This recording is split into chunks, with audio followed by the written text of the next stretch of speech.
This is the oldest published book on yoga in India. 1928. In the world. In the world. This is the oldest published book on yoga in the world. 1928. And this was written by your grandfather? My grandfather. My father's father. The Secrets of Happiness or Yoga Physical Culture. And I think it goes on because this is your book on Bhagavad Gita. Yes. This book is a yoga manual which took you how many years? It took me 38 years and I rewrote it about 18 times. It grew with me, basically. Oh my God. Yeah, and it gives you a precise manual on how to...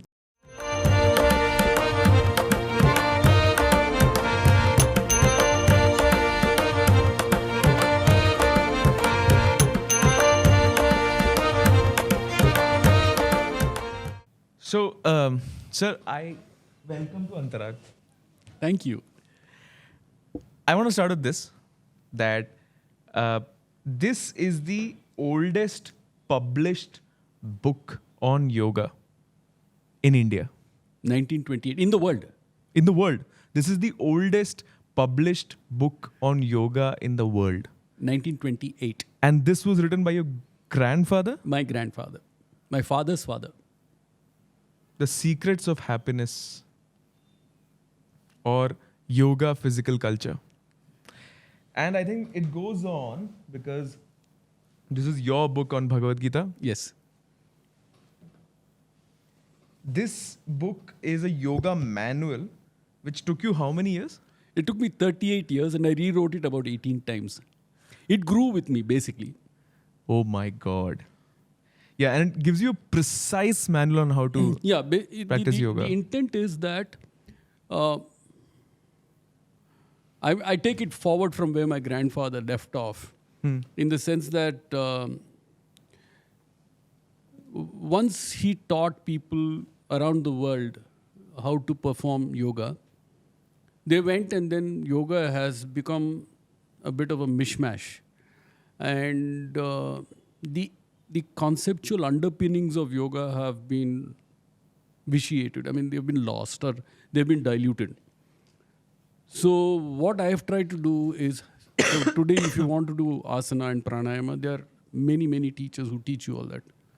But the number of people who teach you the underpinnings of yoga, what is it? Why is it there? What is the objective? And how do you get to the end?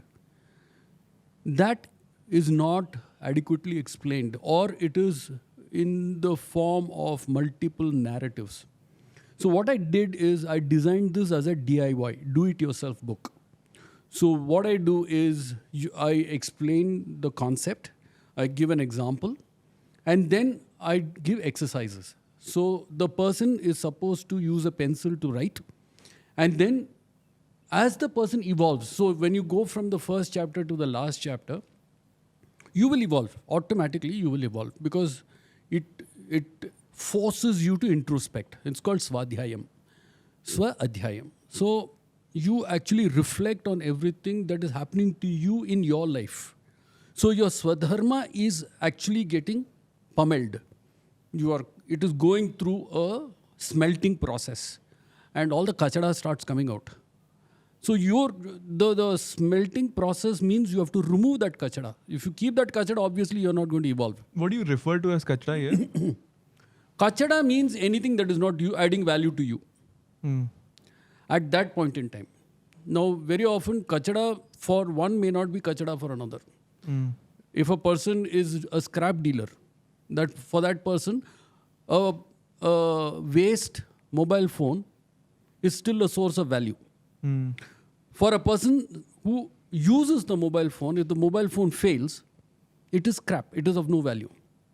So you cannot judge value for an individual. So one of the major things about dharma is you don't judge.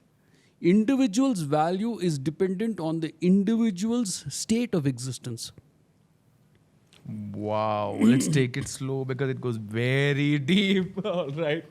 Individual's value is dependent on individual state of existence. Correct, no? Today, when you are a child, for you, value means getting chocolate. Your mother's value is you getting first rank in class. Your father's value is you not going and breaking your neighbor's glass when you're playing cricket. So each person has, the individual is the same, but the values are different. So I studied in marketing that value perception can be cultivated also. It is. I mean, so it changes with age, right? So when you're a child, that's what I said. When you're a child, your value, what is great value is when you get a new pencil box. For you, it's amazing. Oh, I got a new pencil box when I'm going to school in my 5th standard. When you go in the 7th standard, you get another pencil box, which is even more awesome. So that is value for you. When you go into college, sitting next to a pretty girl is value for you. When you go to office, your first salary is value. So each of us, our value changes according to the way we evolve. Our state of existence at that time. Because the second month's salary will never have that kind of value as the first month's salary. Like the first crush, basically. Absolutely. So is there any principle that dictates value perception? Like usefulness probably? No, there is no such thing. In Dharma, there is no such thing. There's nothing that dictates value perception. How It's can it totally be? random. It's not random. It is state of existence. It's that point in time. Today, what is value creation? You and I talking. If I don't add value to you, you'll say this guy's a dumb cough. Why did I ever bring him here? I wouldn't say that. But No, but the point is that value now. No, the minute you go out, the value's somebody changed. Value's will changed. say, I'll give you a cup of tea, and then that becomes value for you. Yeah. So when you say kachada comes out, I think so basically, you're basically saying that you start identifying what is not value to you. What is useful Sometimes and you what is do not. it consciously, sometimes you do it unconsciously. For example, if you were to say,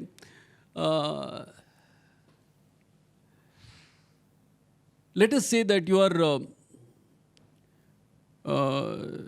just ask the question again. I wanted to say something, I forgot. Yeah. So you're saying that whatever, when you go through this process of swadhyaya, you start identifying what is value to your life and what is not. Correct. Okay. Let's now I got it. So you're always aligned to a goal. Correct? Now you want to become the world's best podcaster. That's your goal? Yeah, I mean, not that. Let me finish. Yeah. I mean, don't take it literally. Okay. I'm just being figurative. No, I want to add more value to it. So my goal is to spread wisdom in the whole world. Okay. Yeah. So Through the podcast. Great. Like right now. Yeah. Great. So now what happens is, when you started podcasting, you were going all over the place. You didn't know how to do it. You had no knowledge. So your primary value was to start a podcast. The second time you did a podcast, what did you do? You started looking at what mistakes you made. So value changed. Right. Now the So value the became kachada came out, improvement. right? Yeah, The gaps were filled with value. So your state of existence determined your value, right? Wow, this is That is yoga. this is each minute. I think I would have to take you slow because each minute I would have to ask everybody to pause the video and like sit, because last time when I had a conversation with you, even though it was great fun, I went home like this, and my mom was like, in Malayalam, she was like, "Endu patti? What happened?" I was like, I met a madman. no, I was like, dinner is there? And she's like, yeah. And I was like, sure, great. And then I went up and didn't have dinner. so that, it leads to extreme cognition because each sentence that you're saying, it has a lot to process. So fine, hold on. So so then you came to yoga. So that is yoga. So this is the book which is? Okay, this one, there is a bit of a history for this. Yeah. Okay, now my background is very, what should I say, pedantic. It's Yeah. very, very. It was not fancy in any way. Yeah. So I studied in a normal convent education. I had a normal convent education, and then I went to a normal school, a college. I did engineering, all the typical Indian home ambitions. I got into professional work, and I did reasonably well. And then in around 2009 or so, I got this email which said, "Do you know Yogacharya Sundaram?" And can I ask you a question in between? Are you married? Yes. Okay. You have children as well? Yes. Because you have the energy of an 18-year-old. So 80 or 18? 18-year-old. Because you're still going around the entire country spreading this. It's just, okay, all right, yeah. So I was... So I said, yes, I know Yogacharya Sundaram. He's my grandfather. So back comes the email. Says that, what do you know about him? I said, what do you know about your grandfather? You take your grandfather for granted. You don't really think of him as something special, right? You think of him as a grandfather who sometimes is good to you, sometimes is not good to you. You go and steal his sweets and his savories and you go there for holidays and you have a good time. And you don't really think about your grandfather as anybody serious. So I got a little flummoxed. I said, why do you want to know? So he said, did you know that your grandfather wrote the world's first book on yoga? Now that kind of threw me because I never really imagined that yoga was anything more than a normal thing. So I wrote back to him, I said, listen, yoga was written way back. I mean, see, along with the Shrutis and the Smritis, yoga has been there. We have been practicing yoga as a civilization more than 5,000, 6,000, 7,000 years ago. So there is the basic documentation of yoga might have come with Patanjali and with others. But before that it existed. Patanjali only kind of put it into order. Comprehended, yeah. Yeah, he made it into, he kind of compiled everything. Condensed it, yeah. Yeah, compiled it. So I said, what are you talking about? So he says, no, the entire business of secularizing yoga, making yoga accessible to the masses, was done with this book. This was the world's first book where yoga became accessible to everybody in the world. Wow. So that is why this is the world's first book on yoga. So like you, I also started scratching my head. And this is the book, right? Yes, Just showing that it is one the more book. time. Wow. So then I said, I need to do some research. And then I started researching on my grandfather. And then I realized that it was not just my grandfather, but all my uncles, my aunts, my family, they have done yeoman service in this particular field. Now, I had to do something about it. Either you use it or you lose it. And so what I did was, I began to write. I started my own website on yoga. Now, when I was researching, one of the things I found out was that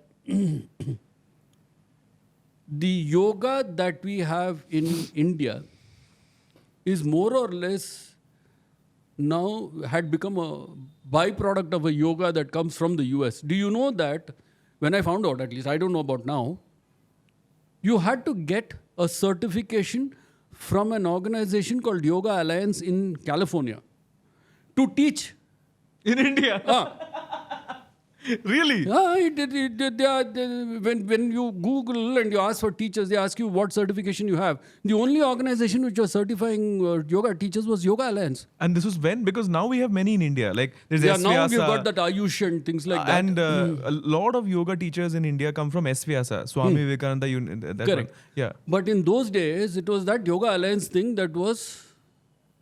Then I said, this is absolute nonsense. I mean, my land, my civilization has given yoga to the world, and now we have to go there to get a certification. And mind you, I think even this Aisvais Vyasa certification and things like that, you still need to get a Yoga Alliance certification. If you want to be respected as a yoga teacher, I think all of them get their certification also from Yoga Alliance. See, so I think because I also worked in the yoga field for a while. Like, and I'm saying I've worked with many organizations. So most of the yoga trainers in India, they have only SVYASA or, as you said, Ayush, or there are others.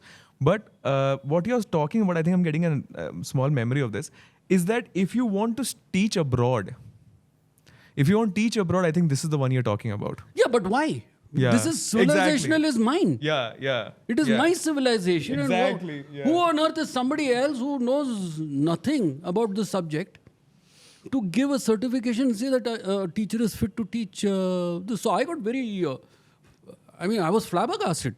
So I said, no, I've got to put together something that is sensible about the core of what we are in yoga. So the first part was the asana, the pranayama, and the yoga therapy part, which is quite easy because I'd been exposed to it ever since I was a child.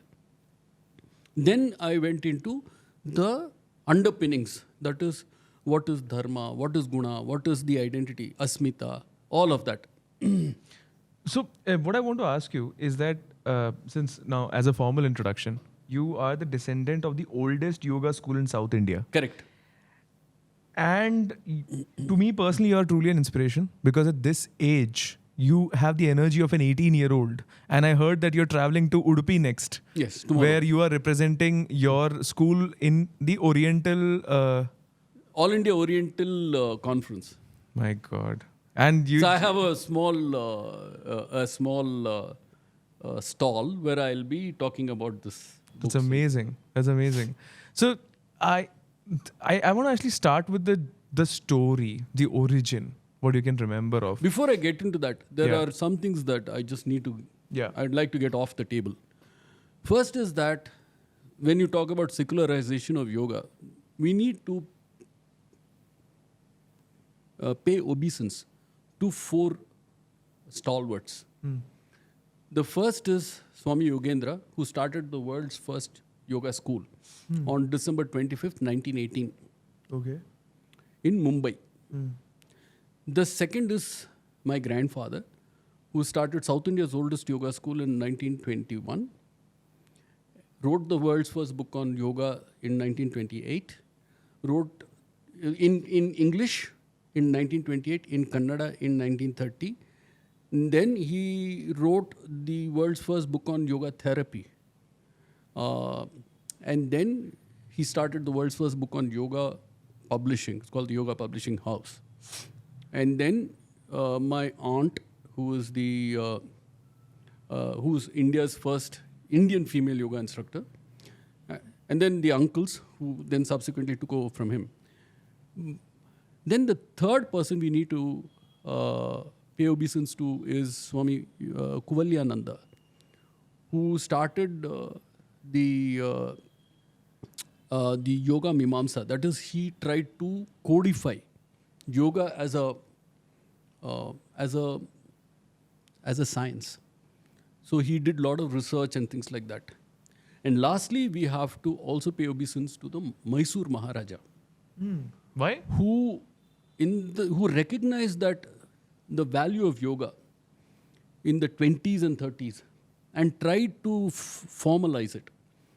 So my grandfather, in fact, worked to teach some of his students and all that in the early 30s before Swami Krishnamacharya joined him in about 1932, 33, when Krishnamacharya became a full-fledged teacher in the yoga shala at Jagan Mohan Palace in Mysore. So these 4 people. There are others there. Like I was thinking of B.K. Iyengar as well. Yeah. B.K. Iyengar is much later. He is Krishnamacharya's student. Okay. Pattabi Joyce and Krishnamacharya and all. Iyengar and all that, they come a little later. But the foundation, the bija, the foundation of taking yoga to the masses was basically done by these people. Thereafter, there are lots of people who have come in, who are all great stalwarts, who are great yoga teachers. But the foundation, the starting point is these 4 people. So from there, we can start his journey if you wish. Yeah. So that's what I want to know about the origin story. How did it start? And I think there are 2 ways of understanding somebody. One is you check their DNA. Second is you hear about them, their stories, and what they are.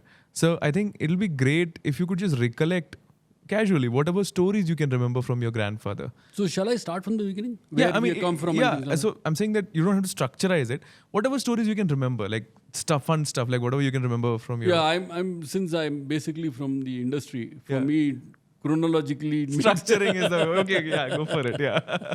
So we are basically from a place called Shivagangai in Tamil Nadu. All right. So sometime in the 1880s or so, they shifted to Madurai. My great-grandfather shifted to Madurai.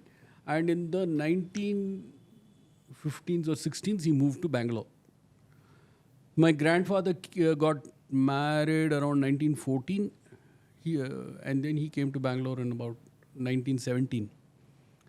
So early on, he used to work as a legal assistant. And then he studied law and became an advocate.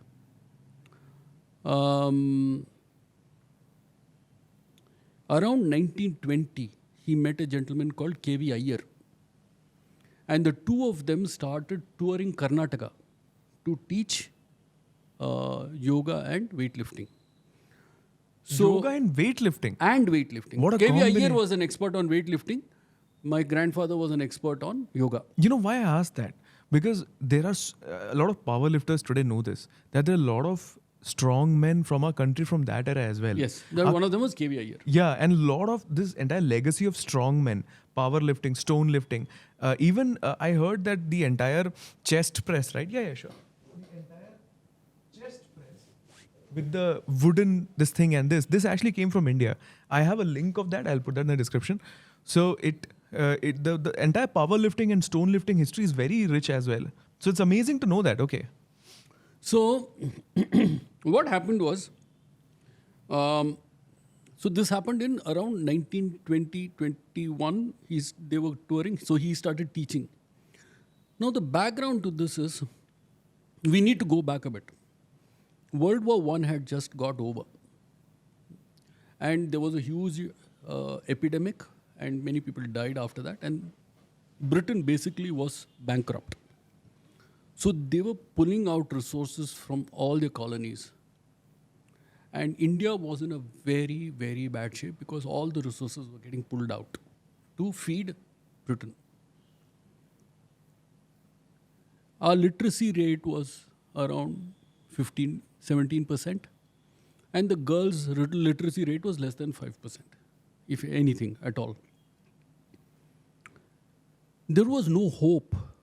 There was everything. It was like the Brits had sucked out the air from the entire nation. And we were just languishing, not knowing what to do. And it is in this circumstance that my grandfather said, yoga is a tool in which you don't need expensive clothing. You can wear a langot and you can practice. And this can be done by both men and women. The only caveat was that women during their menstrual period should not do asanas. Then he said, diet. If you do not waste your money on tobacco and other unnecessary things, use that money sensibly. He was a great proponent of what is called ragi mudde. You say ragi is very, very good. Have ragi mudde, have chapatis. Don't have maida, the whole wheat. So things like that. So that was his second tool. He said that India as a country, we are a poor people.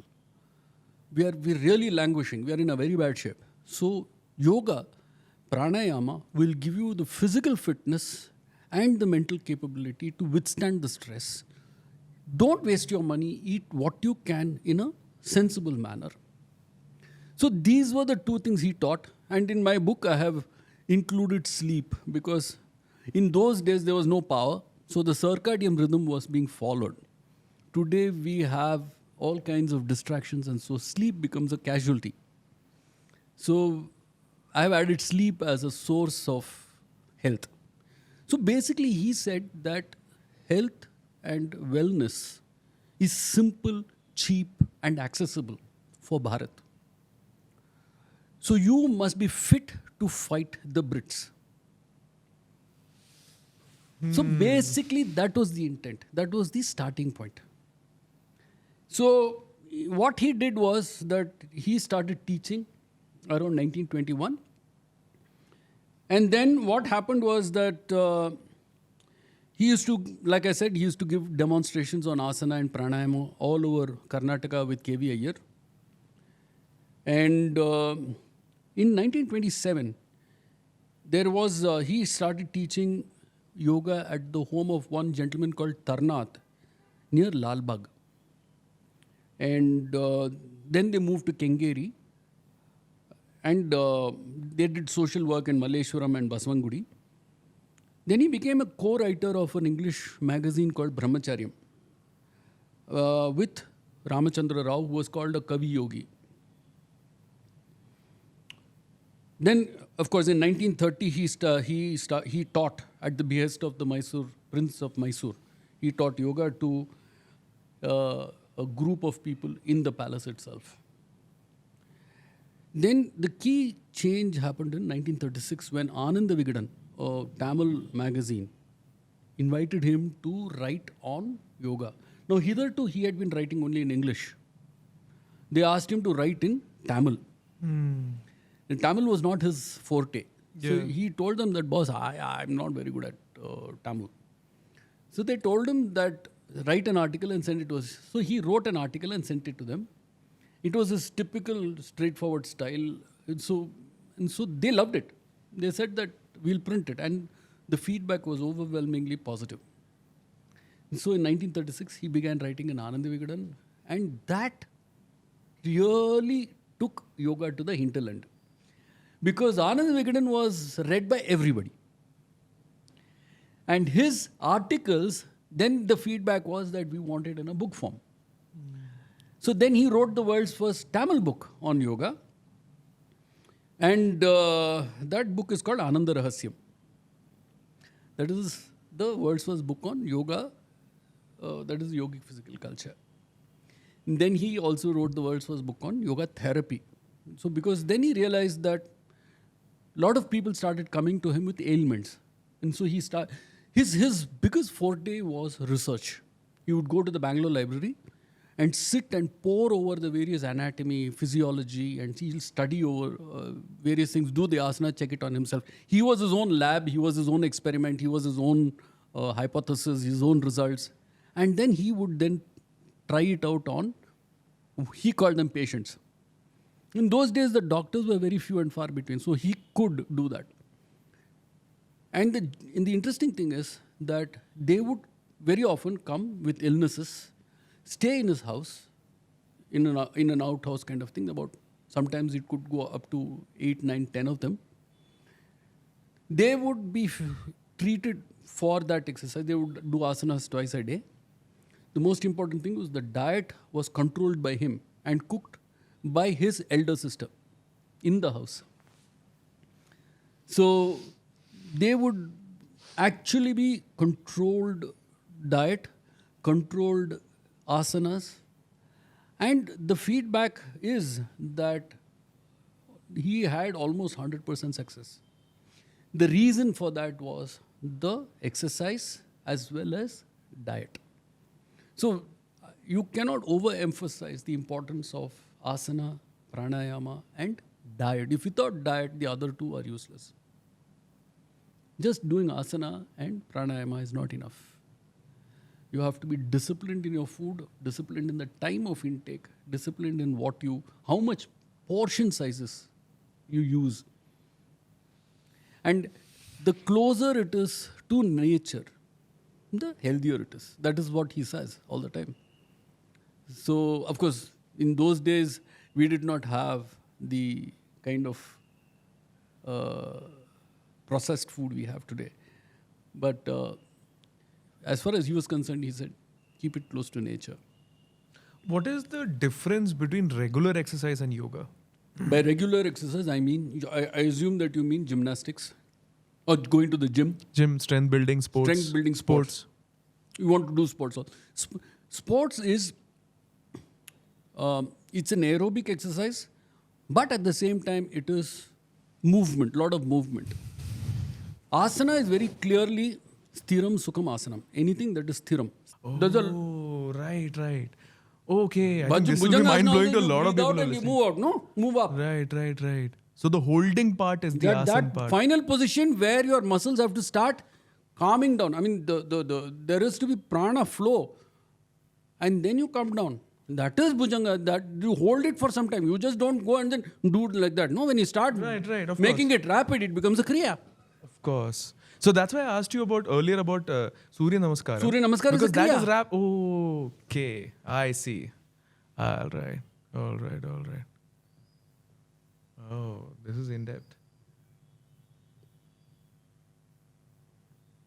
Now it's making sense. So when it comes to the muscle development and the internal organs and the endurance, stamina, and you discussed about that. But what about mind? When we do the asana, how does the mind get affected? So during asana, at least Yogacharya used to mix the breathing with the asana. The reason is that every time you did a particular asana with a particular breathing pattern, what happens is that in focusing on the breath, you stop getting distracted by other things. So when you do dual nose breathing, you don't generally have equal nostril breathing. One nostril will be more effective than the other depending on which nadi is functioning. So during asana, you have that aspect. The second is the pranayama, where you do nadi shuddhi. Nadi shuddhi is you balance not only the Ida and the Pingala, you also balance the left and right brain. That is your creative and your rational brain. When you do that, then automatically there is a balance between your in the way you process data. You know, somebody told me that, or I read on a blog, I don't know where, I want to verify this, that when you breathe from the left nostril more, it has a meaning. And when you breathe from the right, naturally, like when you're just sitting naturally, and your right nostril is more active, it has a meaning. Like in terms of what organ is functioning more. Correct. And yeah, there's a scientific study on this. So apparently. basically it's the Ida and the Pingala, no? What is the Ida and Pingala? So the Ida is the sun sign, the Pingala is the moon sign. So moon side, the whole side. So basically, in yogic system, the human body is two sides. We are dividing into Ida and Pingala, Yes. sun and moon side. And the same with the brain. Not only that, it is also reflected in your Jyotisha, where your sun and moon are, which part of your Jyotisha it is. And that will also determine how your organs will function. So it is to that extent that the scientific capabilities exist. We don't have the people to read and understand Jyotisha today to that extent. But definitely, if you will see your horoscope, like for instance, let me give you a simple example. If you have sun in your lagna, automatically your health is affected because the sun affects the Ida. So, pranayama is a simple process of opposite nostril breathing. Or is it more than that? Like, what does it lead to when it comes to the organ functioning and the human body? So, now I don't, pranayama, I will talk about it only at the gross level. I'm not going to go into the causative level. Okay, gross and subtle level we will talk. Causative level, there's a totally different application to pranayama. At a gross level, when you breathe in and do alternate breathing, so let me just give you an idea. Air comes in through the nostril. it goes into your septum. And then you have a nasal cavity, right? That nasal cavity, they are called turbinates. Just as you enter, there are like, shelves on your nasal, so air comes in and then it goes into the septum, which is like a venturi. And then it is, when there is negative pressure created in the lungs, air gets sucked inside, right? And then it goes into the over the nasal cavity. When it goes into the nasal cavity, at the back, there is something called the sphenoidal sinus. That sphenoidal sinus is an empty dabba. When the air goes into a swirl into the nasal cavity, it hits the empty dabba. And that begins to vibrate, giving you the sensation of living. Okay. Now, that in front of that septum is the olfactory receptors. So the most primordial sense is the sense of smell. The air coming inside gives you the sense of living, the damru of Shiva. How is that like the Damru Shiva? That's what happens when your air goes and hits a drum, no? If you have a skin and the air flows, you'll have that vibrating sound, right? Yeah. And so that vibration is what gives you. That is why you have your sinuses when you're walking. You don't have sinuses at the back of the head. You have sinuses only in the front. Nobody knows really what the sinuses do. What the sinuses do is that every time you're walking, the air hits you. You get that sensation of the awareness of existence. Then the air goes into your, then that stimulates your amygdala, your entire limbic system, which then makes you aware of your environment. When you practice pranayama, what do? You're not supposed to just breathe in and breathe out. You're supposed to let your abdomen fall without any stress. Just let that. Yeah. And then the diaphragm is supposed to move down naturally. So that the air is in a laminar flow. It is not broken, it is not turbulent and other things. The way the air flows into your body will determine how the PHA axis will respond. As you practice, then what happens is that the biofeedback starts coming in. Suppose you have been practicing this for a long time. You go into a situation that is highly stressful and you start practicing that same, even without Nadi Shuddhi, any form of breathing which is without stress, where the diaphragm just falls, negative pressure is just enough for you to draw air in a laminar fashion. Then what happens is that you're not the stress levels will automatically come down. The clarity of processing data becomes very high because your analytical and your creative sides both begin to work in tandem to find a solution. Wow. I think that is the most elaborate explanation of pranayama till date I have ever heard anywhere. So I would like to clap for you for that. My God, that is amazing. I actually have a clap come out naturally.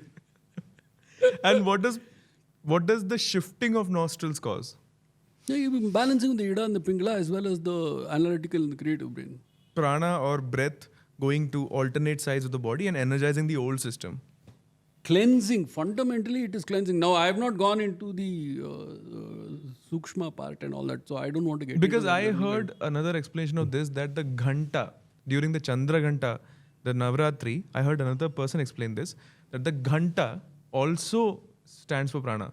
Because when you do Ghanta, the bell, it harmonizes your left and right brain. So, which is also what pranayama does. Because you using alternate breathing, you harmonize your left and right brain and your left and right side of the body. But there is a problem with that because each bell operates at a different frequency. we have each of our cells which vibrate at a different frequency. Each of the planets we sit on Earth, depending on where we sit, we resonate to a particular frequency. While I agree that the bell will create Harmony. change in the mental state, I am a little confused as to how one particular bell can change or induce harmony in the brain. Because each of us, as I said, our DNA, our prarabdha karma, everything forces us into a particular form, shape, and a situation. But I've experienced this in a temple. Most people, when they ring the bell, it does create a harmony. Correct. I'm not in disputing that. All I'm confused is how is it possible for one bell to perform all of that? Because each of us is created differently. Each of us has a different swadharma. Our entire natural state, your natural state will never be the same as mine. Because our prarabdha karma is different, and our physical being is different, how we have been brought up, how we lived is different. Even a father and son will not be the same. You will not be the same as your father. I would love to know your take on bhakti. What is bhakti? I thought we were talking about Yogacharya. Because your takes are so unique. I would love to know what is your take on bhakti. Bhakti is very straightforward. You have the object, you are the subject. Between you and I, there is a filter. There is an annamaya kosha, there is a pranamaya kosha, there is a manomaya kosha, vijnanamaya kosha. If I am able to bring... What does bhakti mean? Is it love? Devotion? No. It is Sharanagati. Sharanagati means your cognitive state is completely aligned with that deity or that person or that country. If your entire bhakti to Bharat is also bhakti yoga. That means you cannot imagine doing anything that is counter to Bharat's interest or creating value to Bharat. At the end of the day, what happens? You don't identify yourself as different from Bharat. Right. You are Bharat. Okay, you are Bharat. I am. Yeah. So bhakti is also love, right? The devotion. No. What is love? Love is laya. What is laya? I have told you before, right? So you have the subject and you the object. So the two of you get into a yoga. And then there is a dance. This is called lasya. Lasya is the cognate of the Sanskrit word lust, English word lust. What is lust? Lust is a mindless action where the two of you are generally figuring out how to relate to each other. At one point, you begin to resonate with each other. That resonance slowly means that the individuals stop being individuals and start becoming composite entities.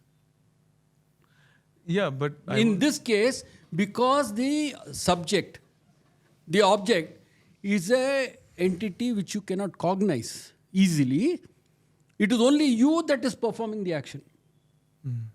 But at some point, love is the cognate of the word laya. Laya means what? Complete resonance. Resonance with the object is laya. Resonance with the source is pralaya. So when you are in a state of love, what you call love, it's a resonance. It is not. See, the problem with all of us, we mix the Abrahamic ways and the words and the Western thoughts with what we are. Ours is a completely cognitive culture. We cognize, we are in a state of awareness. Everything has to be an awareness. The minute you start messing around with that and this, you start confusing everything, use this word for that and that word for this, and then you end up in a muddle. But this I would agree to disagree because no problem. I do see that love leads to bhakti. So that's why. Love, no. 1 second. Laya is Bhakti Yoga. If you're saying that I have succeeded in Bhakti Yoga, No, not succeeded. But if you are working towards Bhakti Yoga, then you are first in the state of Lasya. Because it is a physical relationship. That is, you are in Annamaya Kosha. Then the Pranamaya Kosha. The prana between you and the subject and the object is the same. It starts breaking down. The barriers start breaking down. There are no filters. So Annamaya Kosha, Pranamaya Kosha, Manomaya. Then you are no longer actually cognitively disaligned. You are beginning to slowly get aligned to the object. That's right. But So the point I'm making is that what you call love in Western parlance is a very material thing. I understand, because love is an emotion. But also, what I'm saying is that... They've made it into a chemical reaction. Yeah. It's not a chemical reaction for us. Yeah. For us, it is It's a different meaning. So don't call it I'm love. saying that love happens from the heart, and there is no meaning, because meaning is in the brain. So I don't think we can cognize love. In our case, neither is there. It is an awareness. That is, you are aware of that entity all the time. That is, if you go somewhere, you can feel a presence around you. You're always around with that presence. Where is the heart in this business? Where is the brain in this business? It is an awareness. The gut feeling or the intuition that comes from the heart, what we commonly say listening to the heart. So you'll move from Jagrat, Swapna, Sushupti and Turiya, no? That is the stages. Right, but the intuition is generally very random. The intuition. It's not an intellectual, intelligent understanding. So it's the a point random is, thing. So that comes from the heart. No. Where is the heart? The heart is the Anahata Chakra. The Anahata Chakra is only one part of the whole system.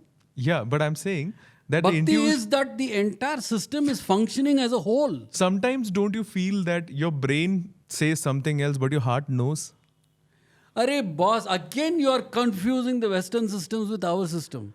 No. I'm not talking about system. I'm talking about the human system. No. The No, Indic Western system. or Indian. I'm saying the human system. The human system, the Western system is very material. No, There is no I'm awareness saying the in human this. system. Our system, if you look at the whole thing, if you are looking at love, okay, it is Laya. Laya means the whole body vibrates or resonates with the resonance of the object. It can be anybody, the guru, you can be a deity, it can be. There is no heart in this. I'm not talking about the beating heart. No, then you're talking about the Atma. So don't mix, if it is the Atma, then I will agree. Yes. No, see, the Atma is resonating with that means that then there's no, I've got no problems. But if you're saying that it is a heart means then I have a problem. See, what I'm saying is that is everything in the brain? But the brain itself is just a tool. Right. So everything is not cognizable. Everything is cognizable. It is your inability to cognize it, that is the problem. So you're saying that this laptop is a material object. No, so I'm saying that if there's... No, I'm saying that it has a cognition, but I'm not able to cognize So I'm saying that if there's something beyond perception, can we cognize it? Yes. Okay. You have to train yourself to it. All right. And how do we know what is beyond perception, what is not? Shut up. No, I'm saying... I mean, that's what it is. I know, but what I'm saying is, how do we know what is out there? You will only know when you're pratiksha, when you have an experience, right? So that's why it's called an anubhava. You move in micro stages. So if we are saying that we have a soul, can we exist outside the body? Yes. Otherwise, how do you have rebirth? Exactly. So in that stage, cognition is also there. Yes. Which is beyond the brain. Which is why you do shraddha. Which is beyond the brain. Which is shraddha you do. Whom are you doing shraddha to? Your ancestors, no. Okay, so you're not saying cognition in terms of brain. You're saying cognition in terms of the soul level. And that's the only thing that exists. The identity has a cognition. Identity, if you remember, this one has got its own identity. This identity is different from that identity. Your mic and my mic have different identities. Right. But I would still say love exists and love leads to bhakti. I agree to disagree to you. That's all. Again, see, the issue is not about whether we agree or disagree. It is irrelevant. I'm not talking about the emotion love, of course. I'm talking about the same thing you're talking about, similar. But I'm saying that there is a state that where we, and again, it is cognizable as you're saying, correct. But there is a state where we feel something indescribable towards That the is deity. an awareness. It is a prajna. That prajna is It is one of the identi- states of awareness. It's one of the states of awareness because awareness has many states. So you go from And I Jagrat call Swapna. that state of awareness love. That's all. Bhakti. Ayyo. All right. Anyway, so that, because, anyway, it's okay. It's okay to agree to disagree on No, something. I don't think there is anything that is different in it's what the you're same saying. thing we are saying, It is yeah. just If we are that saying you the same insist, thing, we are saying the same thing, yeah. You're insisting on using a term which is very material. I don't think love is a material term. No. Love Could be material, but not love entirely. is if I use the Western syntax, the way it is described, it is a very material way of talking about it. Laya is not material; it is a resonance, and these two are very different states of awareness. So that is the only issue I have. I'm saying that the problem with all of us, and it's not just about you. I also went through the mill about love and this and that. The issue is that I've come to the conclusion at least that we have not understood our culture, our civilization. Our civilization, dharma, is fundamentally based on an awareness, a cognitive state.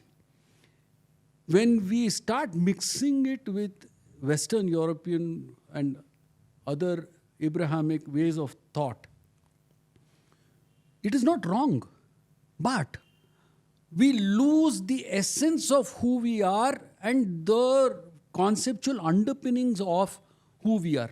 Then what happens is for us to recover that becomes a life cycle in itself, because you have to unlearn and then relearn. Right. So that is a very big issue because you lose time in the process of trying to reach a higher state of yoga, a different state of yoga. So that removing that kachada itself becomes a major issue in itself. Like for instance, I was taught in a Christian environment, in a Christian school, missionary school. No, I had to unlearn a lot of the stuff before I could relearn a lot of the stuff. Yeah. It's neither right or wrong. So the way I see it actually is that human mind all over the world, maybe which country or whatever, experiences, as you said, cognizes, and Experiences is anubhava. cognition is is the milling of the anubhava.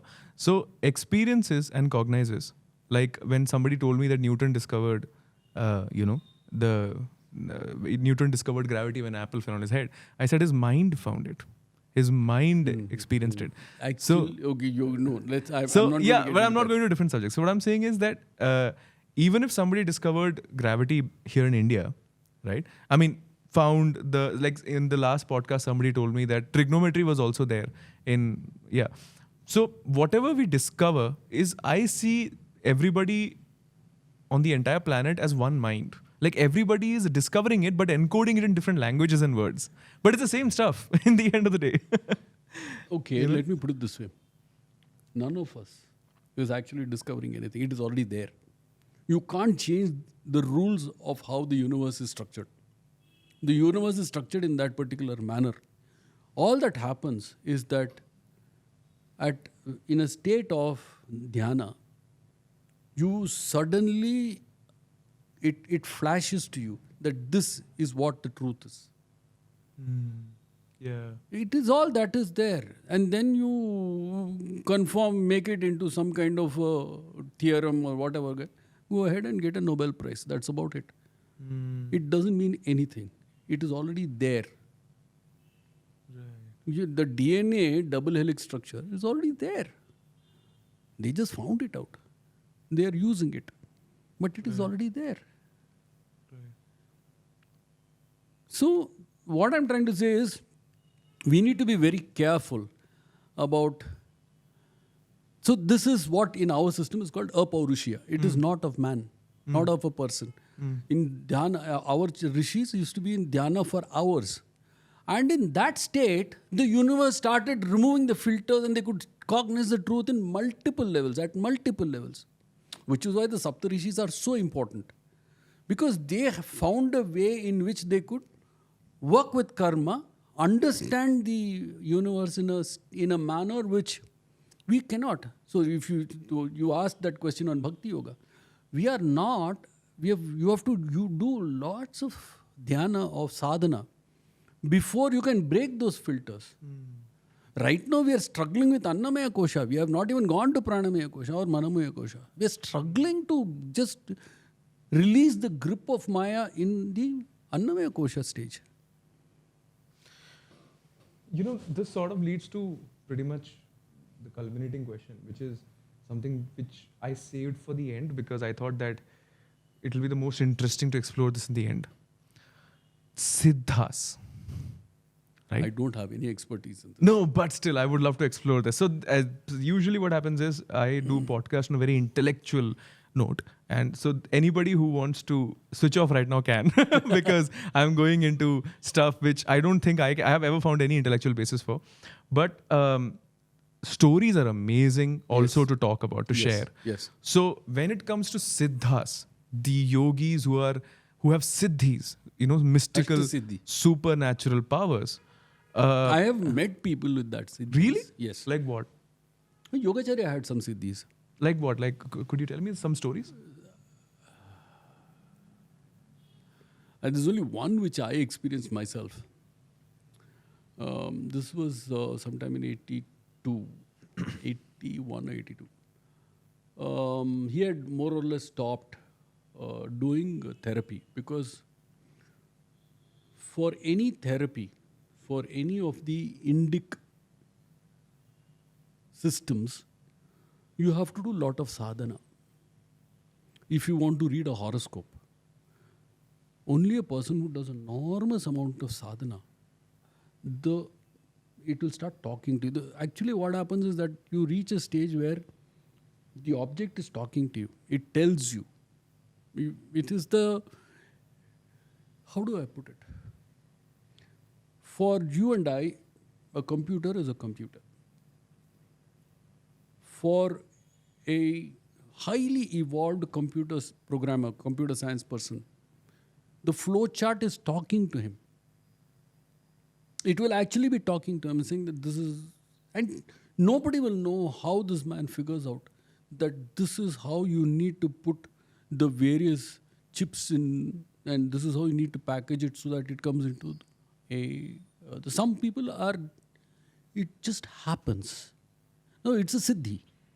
The ability to go beyond the physical into the pranamaya kosha, the manomaya. So you need to do a lot of sadhana. So there was an instance where this person, somebody was brought in on a stretcher, and this person came to my grandfather and said, a hospital has rejected him, he's got end-stage kidney disease. And they said, there's nothing can be done, so you're our last hope. So my grandfather told him, listen, I'm 81. I've stopped taking patients. I don't do these things anymore because this is a very serious thing and I need to devote all my time to this. And I'm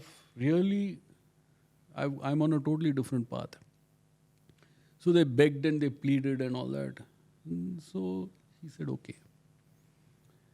The person was, in those days, we did dialysis and things like that. It was unheard of.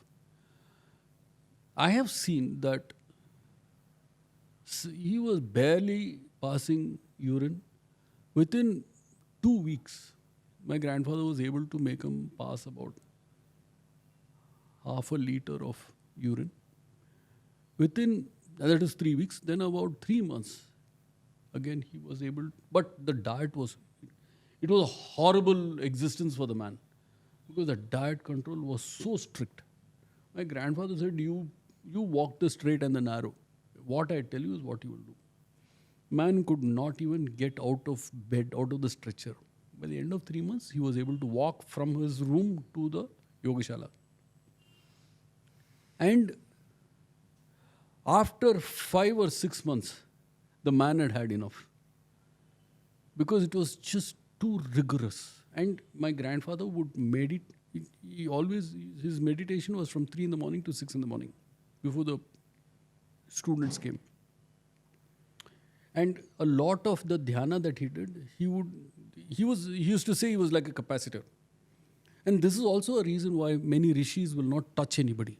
You will see many sannyasis, many gurus, they will not touch anybody. Because as you begin to do sadhana, you become like a capacitor. You begin to build up charge. The minute you earth yourself, that charge goes into the other person. And if the other person is unable to take that charge, it is wasted. Which is why also in temples, have you noticed, we always do namaskaram. This huggy, kisi business is a very new phenomenon.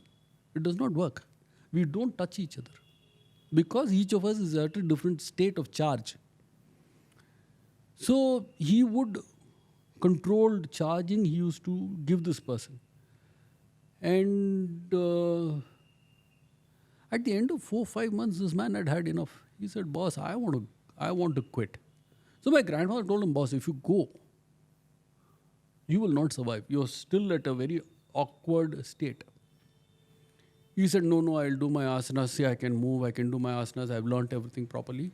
I'll go. He went home and his diet went haywire. And they brought him back on a stretcher. And this time my grandfather said, no, I'm not going to take him. And they took him back. I think there is a lot that we don't cognize, we don't understand. And this is comes from sadhana only. You have to shut up, sit in one place and reflect. Look at the self. You have to be the lab, you have to be the experiment, you have to be the process, you have to be the outcome. And you have to look at yourself in a very critical manner. You have to be the most critical person on yourself.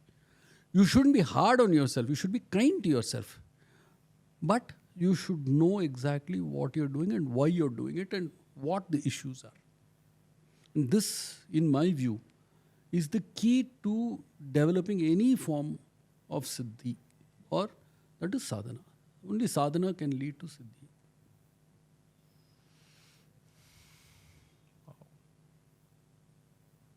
Amazing. And who is a siddha? Because Bhagavad Gita has a quote on this, right? Correct. I have no idea, boss. In my opinion, and since I have no data to support this, it's a complete wild guess, is somebody who has complete control over the Kundalini. Who understands, who can control the flow of karma. And these are, there are people, I mean, I'm sure there are people, especially there are two places where three, I think, where these used to be very, very prominent. One was Kerala, one was Bengal, and one was Madhya Pradesh. But of late, all these places, Madhya Pradesh, they still have people who practice. I don't know about Kerala, but I think Bengal, Bengal, it's very, very badly mangled. All the old practitioners, they have not passed on the knowledge. And those who became their students all went into making money. And once you get into a material thing, then automatically these things begin to fall by the wayside.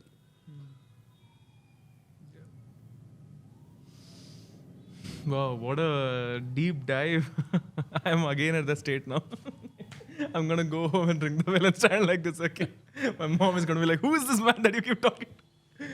What a deep I'm dive. not going to be welcome in your house. No, like that. You are always welcome. But wow, what a deep dive. I think that was amazing. We went so deep into the subject. And I touched upon almost everything that I could possibly touch upon, including questions about criticism and asanas, what it is, and how it caters out to the larger audience, and the story and the origin.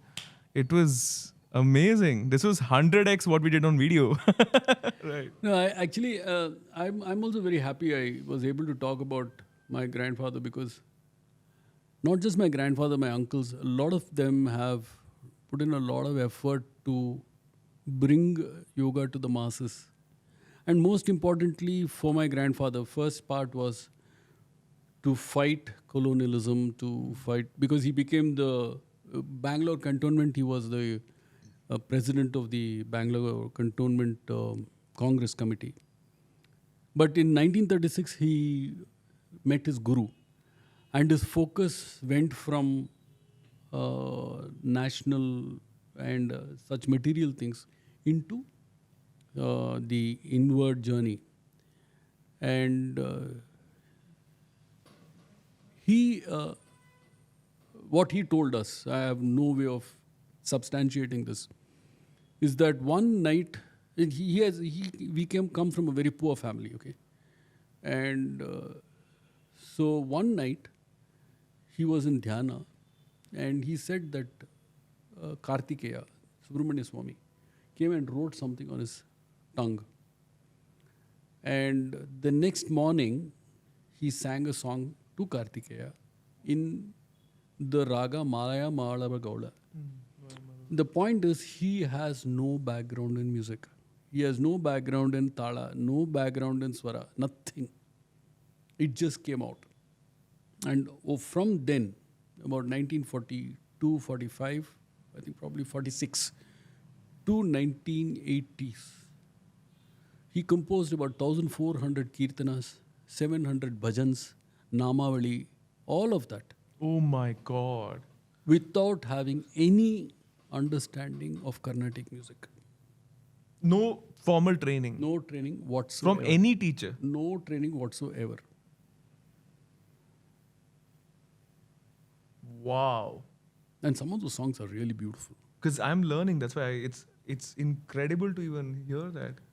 So, yeah. So, for me, it's been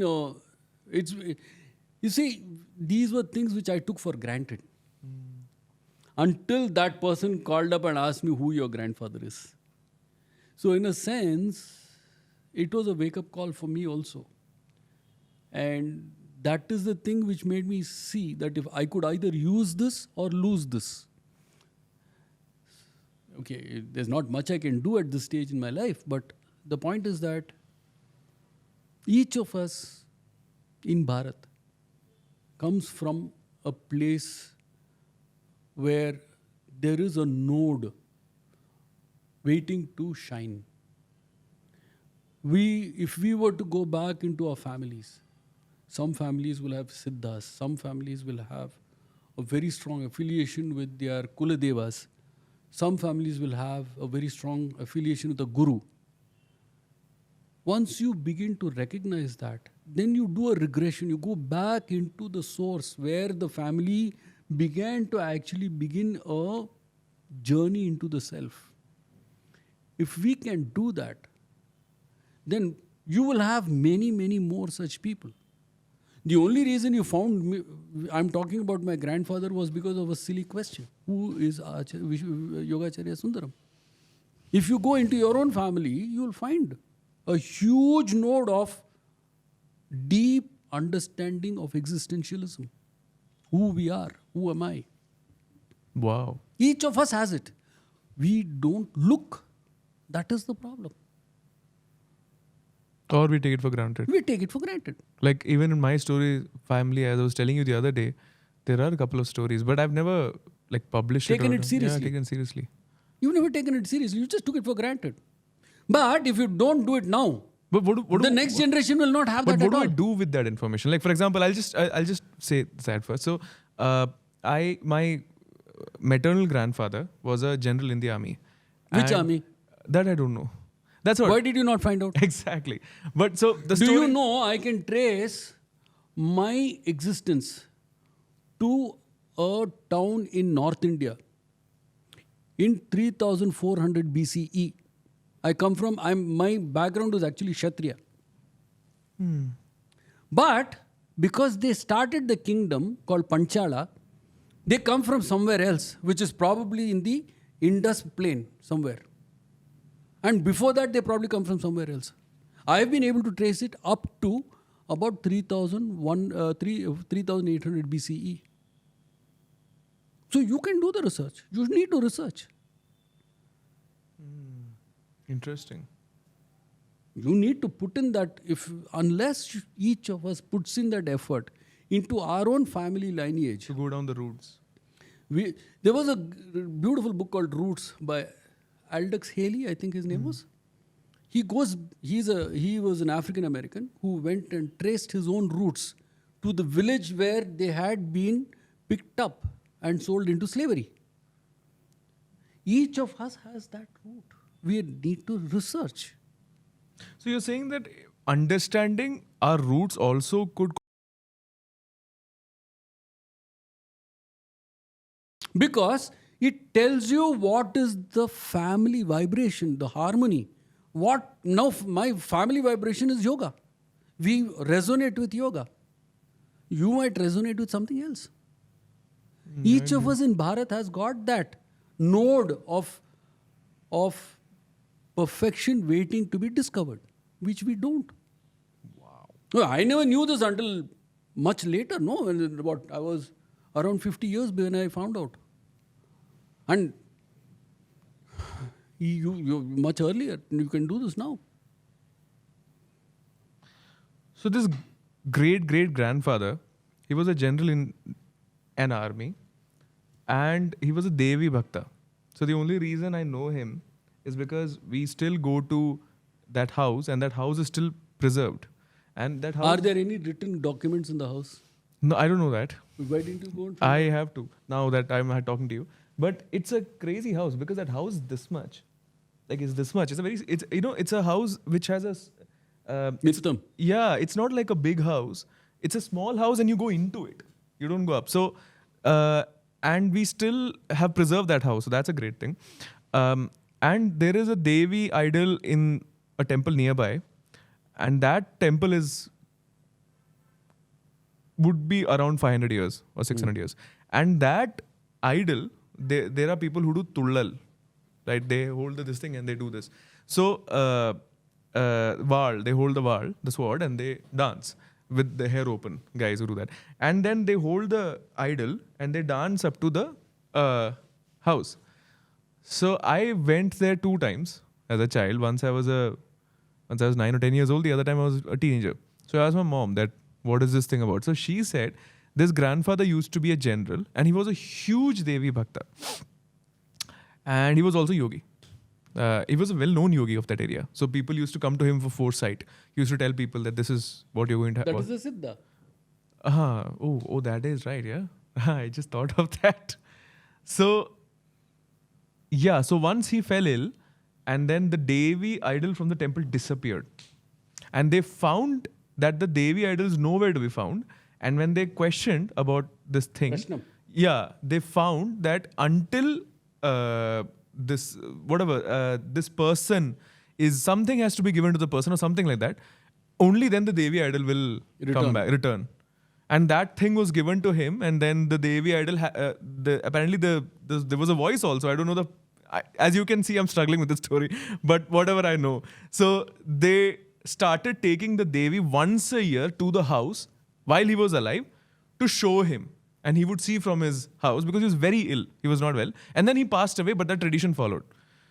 That would happen. And this is from my mother's side. From my father's side also, there's very strangely the same story. There's a Devi Bhakta and there is a person who has supernatural powers and we call him Vilyachan. Even today when something happens, we say that it's Vilyachan's power. He's looking after us. And even that house is preserved. These 2 houses are still preserved. So probably I can go dig it up. Look for the data. I mean, see, the data is available. The problem is we don't look for it. And I am a big Devi Bhakta, right? So, Exactly. so, you see- there's a lot so- here, I so guess. there is a lot of resonance in the whole thing. It is happening. There is a reason for this. It doesn't happen by chance. It is prarabdha karma that is functioning. All of this is meant to happen in a particular manner. The problem is that you keep saying that, you keep ignoring it because you cannot believe that it can happen to you. I have just one question. So, once you started going down the route, what changed? Nothing changed. So- I'm still a very good business professional. If I have to, I can work. So, that was the question, that what changes? Why should we do this? Apart from knowing our history, and that's the obvious. You see, today we are stuck in a very Western dominated thought practice, which is very unidimensional, in the sense that we are stuck in this right and wrong, good and bad. Our system, dvandva or duality, is the source of karma. You have to remove that dvandva in order to understand There actually is no what concept of righteousness. righteousness comes from where? From dharma. If I am working according to dharma, I am righteous. When I'm not working according to dharma, it is adharma or chaos. It leads to turbulence. There's no good and bad. For example, let us take a cow. For as long as a cow's natural state is it will eat grass. A lion's natural state is that it will eat a cow. You cannot ask a lion to eat a grass, and you cannot ask a cow to eat a lion. So if you feed a cow bone meal, what will happen to it? It will get mad cow disease. That is, it is adharma. The natural state has been vitiated. In our sense, we talk about the natural state. There is no material state. The material state is only one dimensional state. It is the Annamaya Kosha. We go into the Pranamaya Kosha, the Manomaya Kosha, the Vijnanamaya Kosha, Anandamaya Kosha. All these koshas are there. So if you want to understand something, you have to regress to the source, which is the state of null. Everything for us is an experience, anubhava, which is why we do namaskar to a elderly person. Why? We don't do namaskar to the person. We do namaskar to the anubhava, the experience that the person has had. Because of the person's sadhana, because of the person's Brahma Vidya, how much of sadhana, the tejas, Brahma tejas that the person has, when you do namaskar, you're not supposed to do that. You're supposed to ask the person to stand, compose himself or herself, and then when you do namaskar, you are submitting your identity to the anubhava, the purusha. And that person's soul opens out and the Brahma tejas blesses you. That is why it is called Ashirvada. So what are we talking about? That person is called Maha Anubhavu, one who has experienced Brahma tejas. So that comes from sadhana. It's totally different system, no? It's more in line with the human system. It is more in line with nature, existentialism. It is an existential state. It is an awareness. It has got nothing to do with just a physical aspect, a physical entity that exists here and there. That physical entity is only unidimensional. If you are only going to remain in the unidimensional, you've missed out on life. Why are you alive? How will you answer the question, who am I? Why am I alive? What is the reason I am alive? What am I going to do with this life? It's like quiet quitting, right? They call it that. You just quiet quit. And what? You still haven't answered the question, why am I alive?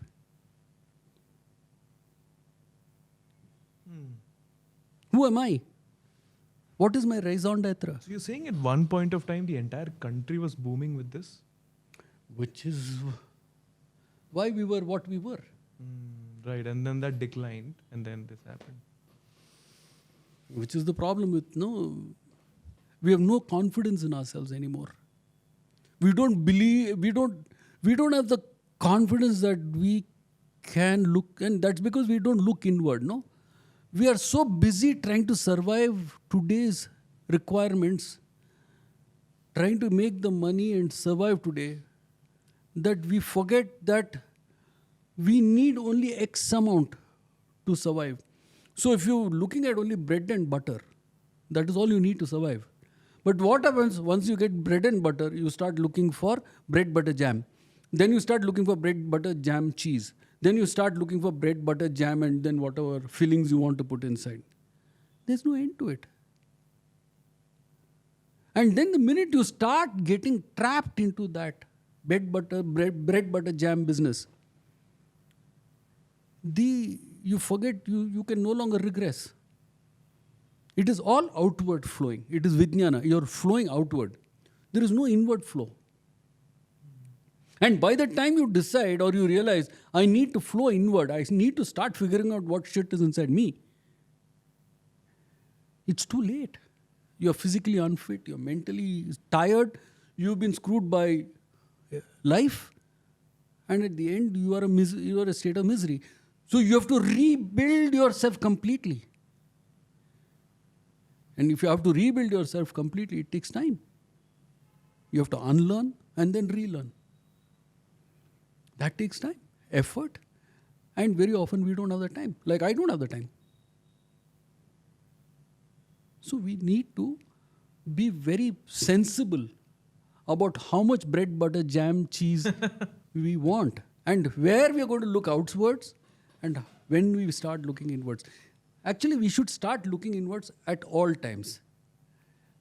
What you are going to get, you are going to get. So long as it is more than what you need, you should be happy. And that's why we have Antaraag, a podcast that takes you inward through these conversations. Right. Santosham is very important. Yeah. Yeah. This is the second niyama. Shaucham, santosham, swadhyayam. Yeah. Happiness is a practice. Happiness is contentment. Contentment, yeah. Contentment. Right. I know. Now I know the difference. Yeah. Happiness is different and contentment is different. Yeah. I'm in contentment right now. Right. I would just take a minute to also talk about, I have a book coming out. It's called Wondermint. Because writing my first book, I wanted to write an entire book on a single emotion, or for the lack of a word, bhava. I like the word bhava better. So wonder, the bhava of wonder or of being aghast, at something that shows up on your way. So each story breaks down your concepts and makes you wonder deeper about what life is. And there are a lot of stories about yakshis, yakshas, and it goes into a lot of amazing stuff. So do check out my first book, my first release, Wondermint. And thank you so much, sir. It's a pleasure. Thank you. Being a part of this podcast, because I think more than talking about the legacy and the story and the book and yoga and what I came researched with, I think we are leaving with a lot more that I can't comprehend right now. When I'm editing it, that's when I'm going to text you, oh my God, there are so many things in this podcast that will benefit hundreds of people. Yeah, So, I think we in Bharat need to change our headset. We need to stop thinking that we will become rich. There's no doubt about that. We are in the right path. But along with the wealth, we also need the wisdom. So if we need to build the wisdom capacity, the Brahma Vidya within our system, we need to go beyond the bread, butter, jam and spend time in internal cleansing, internal reflection, internal balance, so that we don't get screwed by the vagaries of life. The vagaries of life, you cannot leave it. It will happen to you. It will hit you like a wave. But your ability to come upright after the wave has subsided comes with the practice of yoga. That is basically what yoga is meant to do. Essentially, it is supposed to maintain your crystalline structure. The data that comes in will come in whichever form it wants. But your ability to break it down into its constituent elements and to be able to right yourself after the turbulence has gone away is the only thing that will enable Bharat to build an internal structure so that it does not become a What you're saying is absolutely the truth. In fact, I would like to just say this, that when I started my first startup after leaving my job in radio, I had depression within a year. And within the next 2 years, when I was running a digital marketing company, I had a nervous breakdown. Then I started yoga. Then I started yoga, meditation as a strong routine, which touch wood to this day remains very strong in me. And nothing's, touch wood, by the grace of God, nothing's, I can take on anything that comes. So Yeah. I see the power that you're talking about. But it is also important that you must recognize that for as long as you're in a brahmacharya ashrama, you have no responsibility. But when you become a grahastha, Yeah, that is the next step. that changes the dynamics. Yeah. And that will change the way the waves hit you. Yeah. And that is or for my wife, life. or my wife hits me, whatever way. But right. But So the point is that don't get complacent. Yeah. Practice yoga Yeah. because as you get into grahastha asrama, things will change. in a nutshell, from my experience, now if I can tell you, every morning when I sit to meditate, I have a whitewash and I have a new day. Compared to when I was running my startup earlier, where the thoughts, the negativity and the stresses of the previous day would carry on to the next day and add up over a period of time. If you take my graph, after I start meditating, every morning I bring it down again. So earlier it would just go up in a couple of months. It would just come down, come down, come down, come So down. you die every day and you're reborn every Exactly. next day. And practicing yoga every single day, most of the days at least I try to keep up. Sir is absolutely right. It actually, you feel detoxified. You feel de-stressed. It's like a good massage. Your entire body is de-stressed. You're more centered. You're more aware of your breathing. You're fresh and ready to go. No matter what happened yesterday, today you're a new man. And I think that strength everybody should have. and don't forget Devi Upasana for you. For? Don't forget the Devi Upasana, which is your inherited stuff. I mean, it's when you're saying it hit me that maybe it's inherited because I always had a natural inclination towards Devi. So Each of us in Bharat has this. We should not forget it. We should regress, look at our family background, family history, our gotra, everything matters. Because there is a wealth of prajna it also comes from our Pitrus, no? Our Pitrus have done this for so many years. How can it simply get lost? That is how our DNA comes. Our prarabdha comes, our prarabdha karma comes from there. So we have to understand that it is not a one-time thing. It is a continuum. That is, a karma is a continuum. So we need to understand that we are not like them, like others. We are different. We have an understanding of not just the continuum of existence in this place, but also what was past. And even more than past, it is the way the universe is structured. The understanding of that is what our rishis had. And we can do it too, provided we begin to realize that we need to unlearn, relearn, and re-establish the balance we have with the existence of nature. yeah.